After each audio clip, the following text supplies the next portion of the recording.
Boa tarde, pessoal! Então, ontem eu acabei sendo provocado por vários seguidores a contar casos em que o meu cliente discordava da tese defensiva que eu pretendia usar em plenário. Isso não aconteceu muitas vezes, gente. Aconteceu, inclusive, muito pouco. E qual que é o ponto aí dessa questão? Normalmente, quando eu vou estruturar uma defesa, eu penso muito na coerência da versão do acusado. Então, a depender de como a defesa foi trabalhada pela defesa anterior, de repente, eu procuro manter uma coerência entre o trabalho defensivo, ainda que eu não tenha feito, e o depoimento do acusado. Claro, muitas vezes eu sou obrigado a mudar, mas muitas vezes eu consigo aproveitar. E o primeiro caso que eu vou relatar para vocês é de um cliente, de um assistido da defensoria, de um caso em que eu fui nomeado para fazer o júri em Canoas, no Rio Grande do Sul, em que o réu, em fase policial, ele teve uma confissão extremamente detalhada. E essa confissão, ela corroborava com vários elementos do processo, então era um típico caso em que a gente não ia conseguir desconstruir aquela confissão. E que a melhor estratégia seria trabalhar na absolvição dos crimes conexos e afastamento das qualificadoras. Mas o réu, em juízo, ele mudou totalmente a versão, ele negou os fatos, negou tudo, só que dentro daqueles autos, aquilo ali era extremamente prejudicial. Por quê? Porque quando o réu muda totalmente a versão, isso sem contar que a confissão estava totalmente de acordo com outros elementos que foram trazidos no processo. Mas quando o réu muda a versão, a gente tem um problema muito grande em relação à coerência do depoimento dele. Que daí o que acontece? Quando ele muda em parte, ou quando ele muda todo, traz a sensação de que é alguém que a gente não pode dar crédito, alguém que a gente não pode confiar.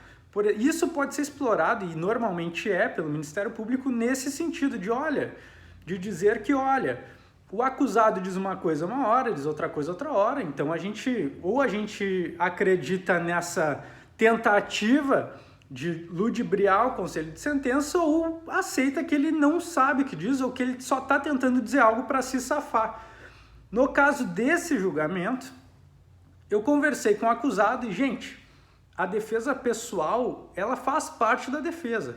Como os senhores sabem bem, a defesa não é só a defesa técnica. E quando o réu quer alegar uma tese, essa tese ela tem que ser quesitada por jurados. Ela não pode ser simplesmente ignorada pelo conselho de sentença. Então eu conversei com o réu e disse, olha, se a gente seguir nessa linha de negar, como você fez em juízo, muito provavelmente tudo que a gente venha falar vai perder o crédito, vai perder o valor frente aos jurados em razão de a tua confissão ela está plenamente de acordo com os elementos trazidos no processo. Então, se a gente disser qualquer coisa que vá contra isso nessa situação do teu processo, e não é o que eu gostaria que acontecesse, mas nessa situação a gente corre o risco de tudo que nós falarmos ser ignorado pelo conselho de sentença em razão de nós estarmos tentando trazer uma versão totalmente desconexa da realidade. Nesse caso, ele disse, olha, doutor, o senhor pode trabalhar da maneira como o senhor quer, o senhor pode sustentar a tese que o senhor quer, mas eu quero manter essa versão. Eu não me importo que o senhor trabalhe nesse sentido, mas eu quero manter a minha versão.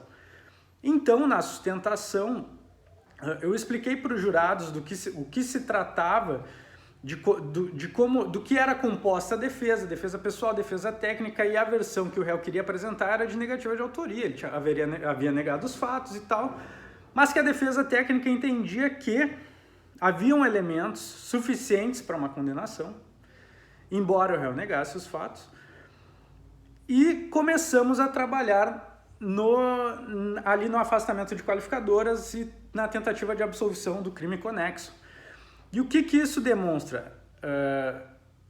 Os jurados conseguem perceber coerência no trabalho defensivo, que não simplesmente tentou enfiar a goela abaixo uma tese totalmente desconexa da realidade, mas uma tese que fazia sentido, uma tese que era lógica.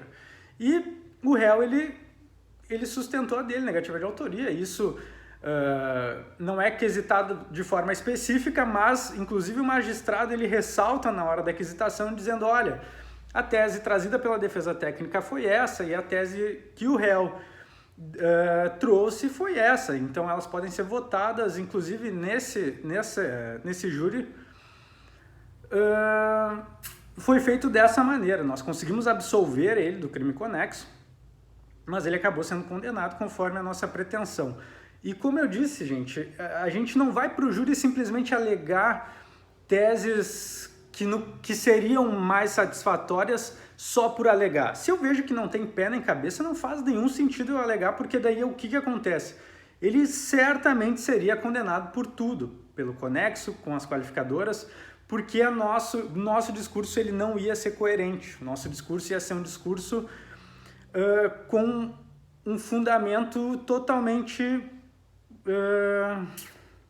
como se a gente tivesse sustentado em areia movediça. Basicamente isso. Então esse foi um caso bem peculiar que eu acabei trazendo para vocês terem uma ideia de que essas coisas são possíveis. E no caso dos stories que eu publiquei ontem, é de um caso em que também vejo uma tese que pode beneficiar muito mais, mas por convicção religiosa, o assistido bateu o pé que ele quer dar outra versão. E nós, como defesa, nesse caso em específico, vamos trabalhar de modo diferente. Só que, como esse julgamento vai se dar nos próximos dias, eu não vou contar sobre ele hoje para vocês. Porque como o meu Insta ele tem um alcance bastante grande, gente, é muito comum que eu chegue em comarcas, daí o estagiário do juiz me segue, o estagiário do promotor me segue, o funcionário do cartório me acompanha. Então eu não vou antecipar o que vai ser feito neste caso, mas eu prometo que logo após o plenário eu venho aqui discutir com vocês, porque ele é totalmente diferente desse que eu trouxe, que eu fiz a exposição agora. Esse que eu fiz a exposição, havia um acordo entre mim e o acusado, de que nós levantaríamos a tese trazida por ele, mas sustentaríamos a tese que nós entendíamos melhor, e o resultado foi o que nós queríamos. E eu expliquei justamente isso. Olha, você prefere uma condenação justa ou injusta? Eu não posso garantir que se a gente utilizar a nossa estratégia, você vai ser absolvido ou vai ter uma condenação justa, mas se existem chances, elas vão ser a partir da nossa estratégia. Então, quando você tenta ir pelo outro caminho, as chances de uma condenação injusta são muito maiores.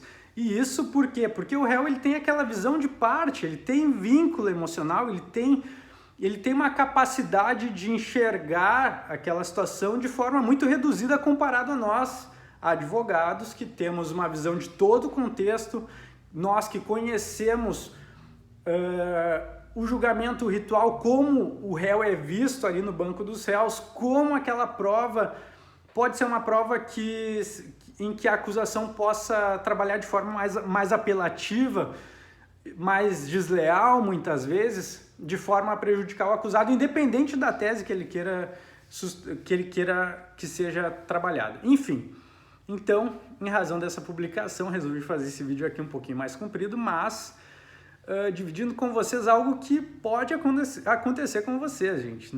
A gente não está imune a essas questões. E assim, esse caso que eu comentei ontem, ele é muito interessante. Então, prometo que assim que passar, eu tenho 3 júris dentro do próximo mês, dentro dos próximos 30 dias.